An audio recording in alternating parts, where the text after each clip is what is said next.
আর সাবিলা তো শুরুতে এসেই লিচুর বাগান দিয়ে কি যে আগুন লাগিয়ে দিল।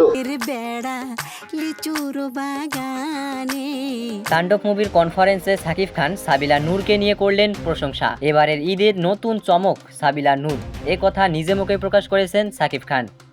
বাংলা সিনেমা আরেকটা স্টার হিরোইন পেয়ে গেল, তাণ্ডব সকলের হৃদয়ে তাণ্ডব চালাবে।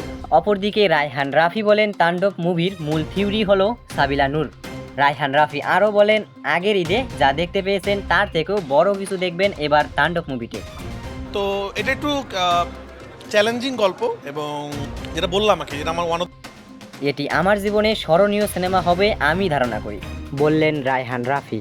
জানাচ্ছি পরবর্তী আপডেটে। চ্যানেলটি সাবস্ক্রাইব করতে ভুলবেন না। নতুন নতুন আপডেটগুলো সবার আগে পেতে চ্যানেলটিকে সাবস্ক্রাইব করুন।